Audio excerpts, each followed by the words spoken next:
आज का हमारा टॉपिक जो है वो टाइप्स ऑफ केमिकल फार्मूला।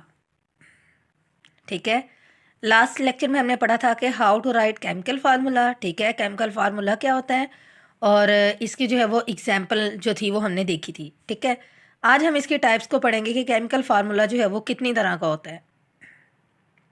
सबसे पहले ये कि देर आर टू टाइप्स। ठीक है, केमिकल फार्मूला जो है वो दो तरह से होता है। सबसे पहले जो है वो एम्पिरिकल फार्मूला और मॉलिक्यूलर फार्मूला।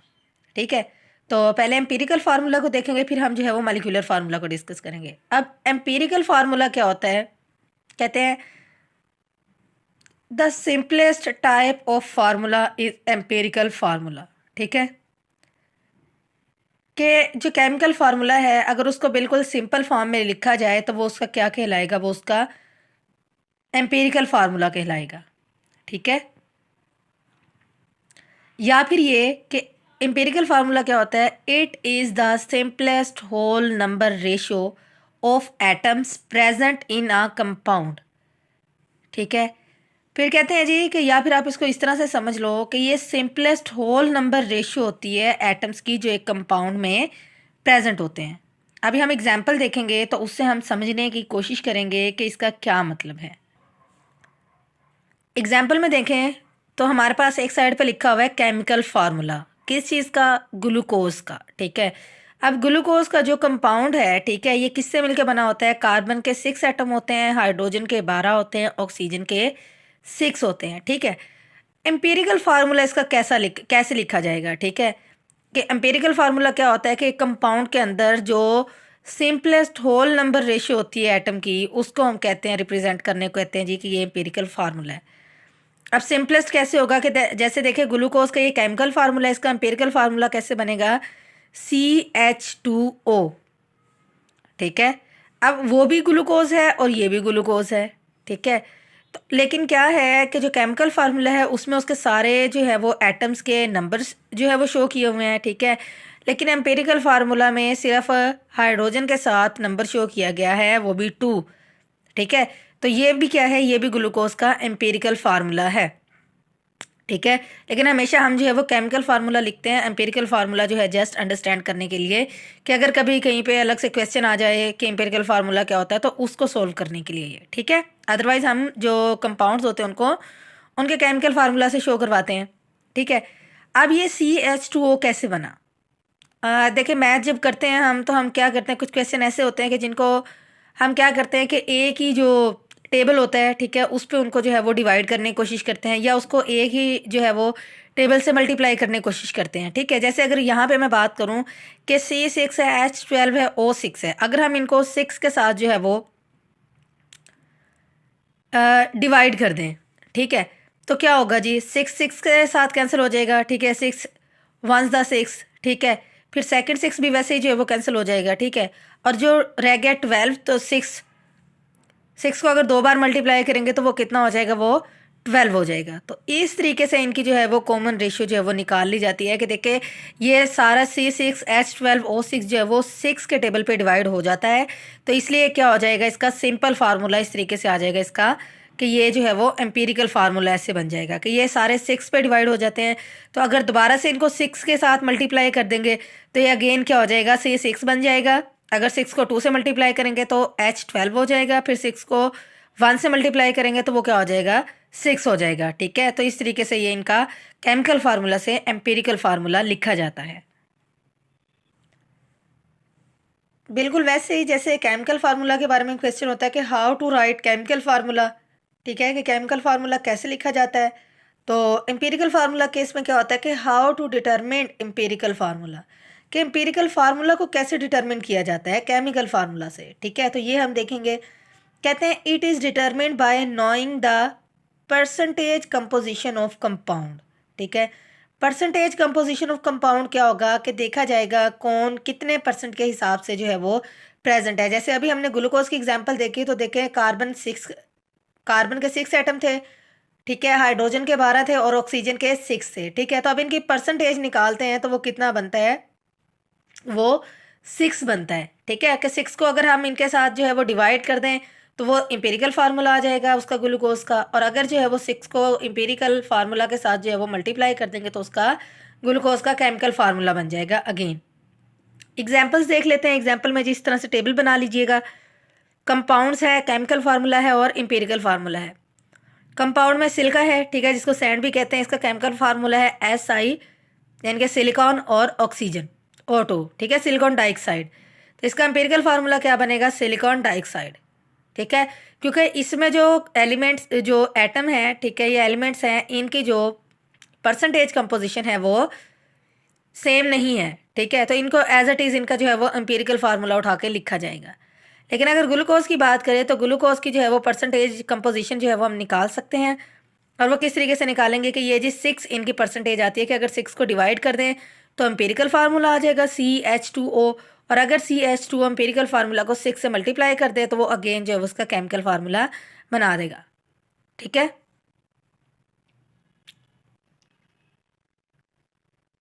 फिर हम देखते हैं कि जो एम्पिरिकल फार्मूला है वो कोवलेंट कंपाउंड में उसका क्या सीन है, ठीक है, और आयनिक कंपाउंड्स में एम्पिरिकल फार्मूला जो है वो कैसे डिटरमिन किया जाता है, ठीक है। तो अभी जो हमने ये एग्जांपल पढ़ी थी सिलिका की, ग्लूकोज की, ये क्या है? ये कोवलेंट कंपाउंड्स हैं, ठीक है। तो इनके अंदर क्या होगा जी कि इन कोवलेंट कंपाउंड्स जो परसेंटेज कंपोजिशन होगी वो कैसे होगी?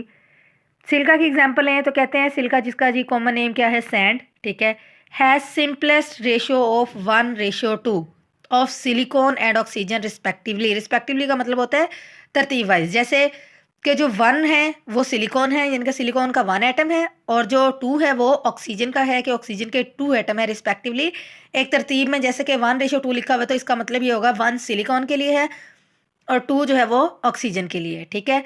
तो कोवलेंट कंपाउंड्स के अंदर जो सिलिका की एग्जांपल है उसमें जो एलिमेंट की परसेंटेज कंपोजिशन है, ठीक है, उनके सिंपलेस्ट रेशियो जो है वो 1:2 है, तो उनको वैसे ही लिखा जाता है, ठीक है।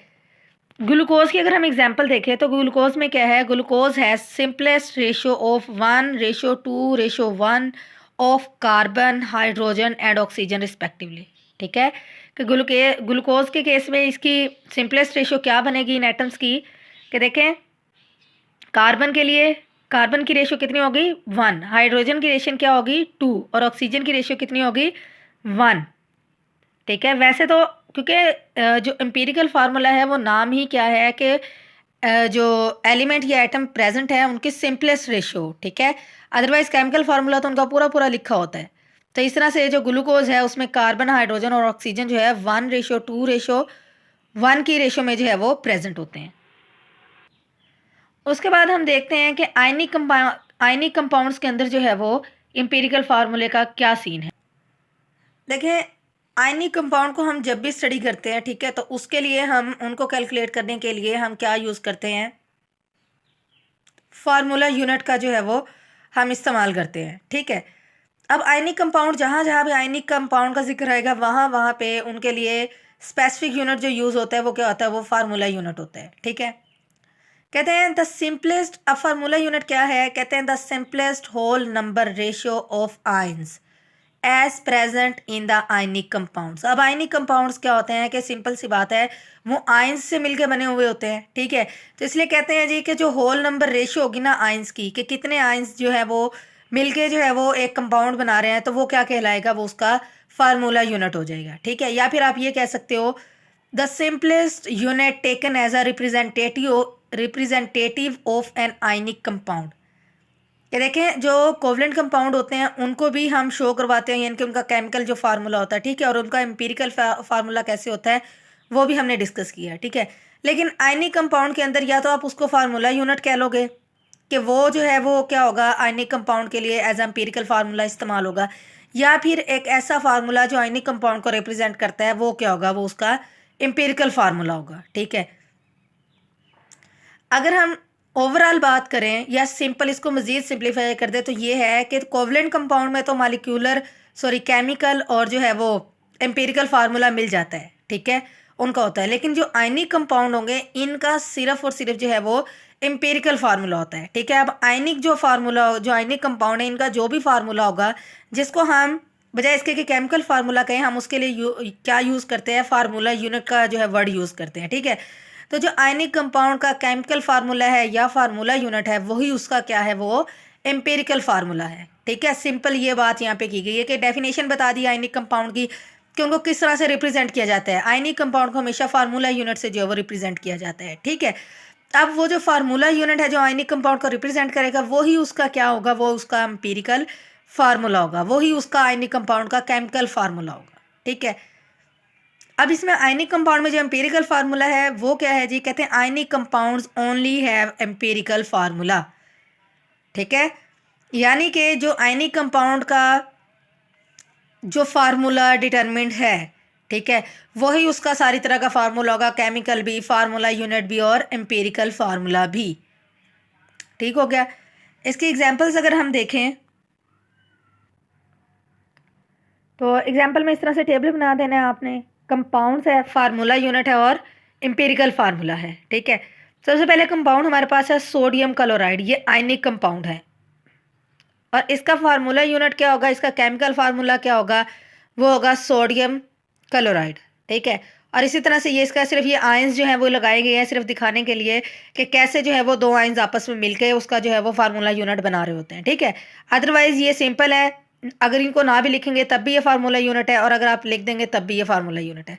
एम्पेरिकल फार्मूला क्या होगा, उसमें क्या है जी, आयंस नहीं शो होते, सिंपल उसको दिखाया गया है जी कि NaCl ही होता है, यही इसका एम्पेरिकल फार्मूला है जो इसका फार्मूला यूनिट है। फिर है जी पोटेशियम ब्रोमाइड। पोटेशियम ब्रोमाइड में इसका जो फार्मूला यूनिट है वो क्या होता है, पोटेशियम पॉजिटिव होता है। ठीक है, और ब्रोमीन जो है वो नेगेटिव होता है इस पे चार्ज, तो इसका एम्पेरिकल फार्मूला क्या होगा, पोटेशियम ब्रोमाइड। तो ये था जी एम्पेरिकल फार्मूला कि उसको हम कोवलेंट कंपाउंड में कैसे उसको डिटरमिन करते हैं और आयनिक कंपाउंड में उसको किस तरह से डिटरमिन करते हैं। ठीक है, तो अभी मतलब हम क्या पढ़े हैं कि जी जो केमिकल फार्मूला है उसकी कितनी टाइप होती हैं। ठीक है, कितनी तरह का होता है, तो नंबर 1 हमने कहा था कि वो एम्पेरिकल फार्मूला होता है, 2 तरह का होता है। ठीक है, एम्पेरिकल फार्मूला और मालिक्यूलर फार्मूला। तो एम्पेरिकल फार्मूला को हमने डिस्कस कर लिया, अब हम डिस्कस करेंगे मालिक्यूलर फार्मूला। अब सेकेंड टाइप क्या है, मालिक्यूलर फार्मूला। ठीक है, केमिकल फार्मूला की जो सेकेंड टाइप है वो क्या है, मालिक्यूलर फार्मूला। अब देखिए जो एम्पेरिकल फार्मूला था वो हमने क्या किया था कि केमिकल जो फार्मूला होता है उसको बिल्कुल सिंप्लीफाई कर दें तो वो एम्पेरिकल फार्मूला बन जाता है। ठीक है, उनमें से रेशो निकाल लें कि जी कितने जो कंपाउंड के अंदर जो एटम्स हैं, ठीक है, एलिमेंट्स हैं, वो किस रेशो में प्रेजेंट है। ठीक है, तो सिंपल जो उसका फार्मूला आता है वो उसको हम कहते हैं वो एम्पेरिकल फार्मूला। लेकिन अगर उसी एम्पेरिकल फार्मूले को फिर से हम केमिकल फार्मूला में कन्वर्ट कर दे तो वो क्या कहलाएगा, वो उसका मालिक्यूलर फार्मूला बन जाता है। ठीक है, तो ये उसका एम्पेरिकल फार्मूला का उल्ट है। अब कैसे है हम इसको देख लेते हैं, इसकी डेफिनेशन देखेंगे। कहते हैं जी मालिक्यूलर फार्मूला क्या है, it shows actual number of atoms of each element present in a molecule of that compound. ठीक है, कि ये जो मालिक्यूलर फार्मूला होता है ये क्या करता है, ये उन एक्चुअल नंबर्स को शो करता है उन एटम्स के जो कि एलिमेंट में प्रेजेंट होते हैं।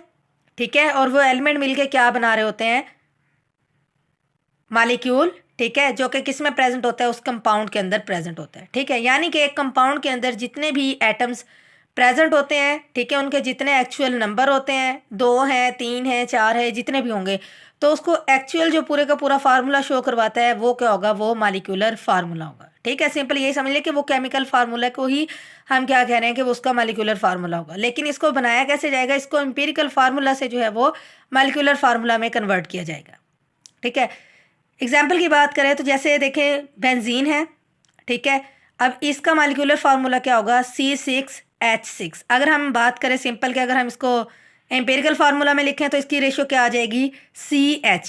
ठीक है, कि 1:1 की रेशो में आ जाएगा। 6 से अगर इसको डिवाइड करेंगे तो ये सिंपल CH की फॉर्म में आ जाएगा, C भी 1 रह जाएगा, H भी 1 रह जाएगा। लेकिन अगर इनको फिर से C6 के साथ मल्टीप्लाई करेंगे तो C6 और H6 बन जाएगा। ठीक है, फिर है हाइड्रोजन पेरोक्साइड। तो ये भी क्या है कि इसका जो फार्मूला क्या है वो H2 और O2 है। तो ये क्या होता है, ये हाइड्रोजन पेरोक्साइड है। तो ये इसका मालिक्यूलर फार्मूला है बेंजीन का और हाइड्रोजन पेरोक्साइड का। अभी हम इसको देखेंगे कि हम मालिक्यूलर फार्मूला कैसे डिटरमिन करते हैं। ठीक है, एग्जाम्पल के बाद हमारे पास आती है इसकी एक्सप्लेनेशन। ठीक है, थोड़ा सा एक्सप्लेन करना ज़रूरी है। कहते हैं मालिक्यूल्स जो होते हैं are formed by the combination of atoms. ठीक है, तो मालिक्यूल्स किससे मिलकर बनते हैं, एटम से मिलकर बनते हैं। एलिमेंट्स भी एटम्स के कम्बिनेशन से मिलकर बनते हैं और जो कंपाउंड्स होते हैं वो किससे मिलके बनते हैं, एलिमेंट्स के कम्बिनेशन से बनते हैं, ठीक है। सेकंड है जी molecules are represented by molecular formula, ठीक है। मालिक्यूल्स हैं तो इनको किससे रिप्रेजेंट करेंगे, मालिक्यूलर फार्मूला, क्योंकि पूरे के पूरे जो है वो एटम्स का जितना एक्चुअल नंबर होता है, जितने एटम्स प्रेजेंट होते हैं उस मालिक्यूल के अंदर, वो शो करवाता है। तो इसलिए उसको हम कहते हैं कि जो मालिक्यूल्स है वो मालिक्यूलर फार्मूला से रिप्रेजेंट किए जाते हैं, ठीक है। उसके बाद ये क्वेश्चन भी पूछ लिया जाता है कि जो मालिक्यूलर फार्मूला है या एम्पिरिकल फार्मूला है, इनका रिलेशनशिप क्या है, ठीक है। तो रिलेशनशिप की हेडिंग लगाओगे तो आप लिखोगे कि जो मालिक्यूलर फार्मूला होता है वो ड्राइव किया जाता है किससे, एम्पिरिकल फार्मूला, ठीक है। ड्राइव होता है अखज़ करना, कि मालिक्यूलर फार्मूला कैसे बनाया जाता है या किस तरह से निकलता है, तो वो क्या है, वो एम्पिरिकल फार्मूला से ही अक्स किया जाता है, ठीक है। इसका जो है वो फार्मूला क्या होगा जी, रिलेशनशिप कैसे होगा, molecular formula is equal to empirical formula, ठीक है, पैरेंथेसिस है और एन लिखा हुआ है, ठीक है। तो एन क्या होगा यहाँ पे, एन होगा 1 2 3 4, ठीक है। नंबर्स होंगे कि आपने किस जो है वो कंपाउंड का, किस मालिक्यूल का मालिक्यूलर फार्मूला निकालना है, ठीक है। उसका एम्पिरिकल फार्मूला आपको पता होना चाहिए, ठीक है। और बेसिकली आपको मालिक्यूलर फार्मूला पता होना चाहिए, तो फिर आप उसको जो है वो नंबर यानी कि एन के साथ उसको मल्टीप्लाई कर देंगे एम्पिरिकल फार्मूला के साथ, ठीक है। तो वो मालिक्यूलर फार्मूला आ जाएगा, ठीक है। तो ये सारी चीज़ें जो है वो आपको खुद से पता होंगी, तभी आप जो है वो मालिक्यूलर फार्मूला निकाल सकोगे। सिंपल ये सिर्फ सिंप्लीफाई करने के लिए है कि इस तरह से एम्पिरिकल फार्मूला से जो है वो मालिक्यूलर फार्मूला बनाया जा सकता है। एग्जाम्पल की अगर हम बात करें, फॉर एग्जाम्पल हमारे पास जी मालिक्यूलर फार्मूला हमें निकालना है बेंजीन का, ठीक है। हम यहाँ पे बेंजीन लिख देंगे, ठीक है। बेंजीन का एम्पिरिकल फार्मूला क्या होगा, CH, उसको एम्पिरिकल फार्मूला की जगह पैरेंथेसिस में लिखेंगे, ठीक है। और उसके साथ जो है जो N है वो हम 6 ले लेंगे, ठीक है।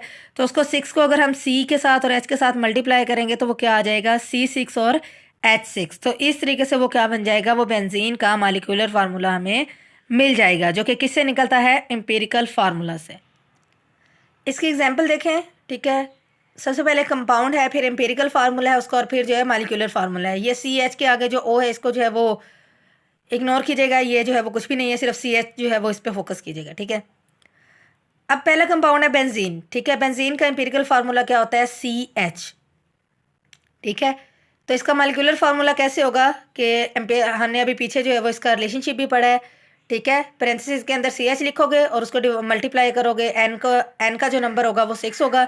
तो जब उसको मल्टीप्लाई करोगे C के साथ H के साथ, वो क्या आ जाएगा, C6 और H6। इसी तरह से ग्लूकोज है, इसका एम्पिरिकल फार्मूला हमने पहले पढ़ा है, क्या होता है जी, CH2O।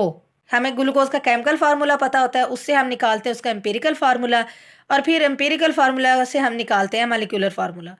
तो इसी तरह से हम ग्लूकोज को रखेंगे, फिर हम पैरेंथेसिस के अंदर CH2O लिखेंगे, और फिर जो N है उसकी वैल्यू कितनी होगी, 6 को जो है बाहर लिखेंगे पैरेंथेसिस के, इनके जो छोटी ब्रैकेट है उसके बाहर लिखेंगे।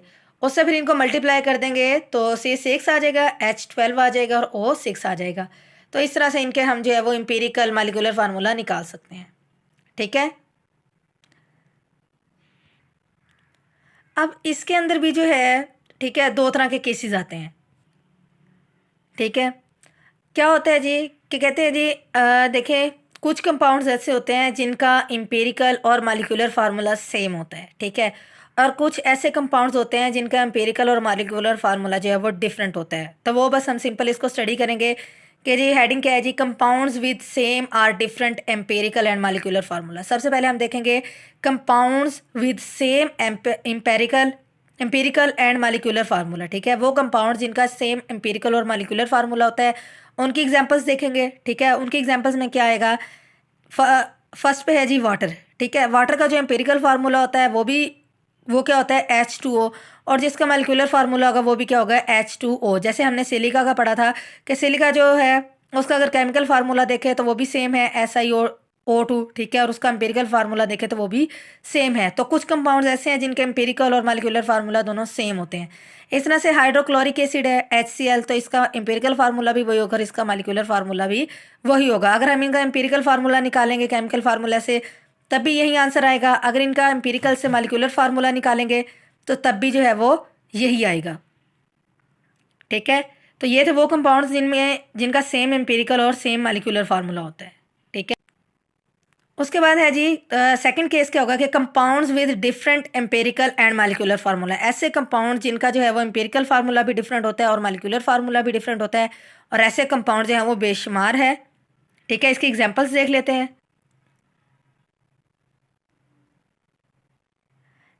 सबसे पहले जी जो कंपाउंड्स है, ठीक है, एम्पेरिकल फार्मूला और मालिकुलर फार्मूला है। कंपाउंड में हमारे पास आता है हाइड्रोजन परऑक्साइड। इसका एम्पेरिकल फार्मूला क्या होता है? HO। ठीक है, और मालिकुलर फार्मूला कैसे ड्राइव करेंगे तो वो क्या होगा? H2O2। इस तरह से बेंजीन है, बेंजीन का एम्पेरिकल फार्मूला CH है और मालिकुलर फार्मूला कैसे ड्राइव करना है वो रिलेशनशिप हम पढ़ चुके हैं। तो उसके साथ क्या आता है? इसका C6 और H6। फिर है ग्लूकोज। ग्लूकोज का एम्पिरिकल फार्मूला क्या है? CH2, और इसका मालिकुलर फार्मूला क्या होगा? C6H12O6। होप सो आपको ये लेक्चर समझ आया हो। ठीक है, इसको अच्छे से अंडरस्टैंड करें, इसकी प्रैक्टिस करें और अच्छे मार्क्स गेन करें।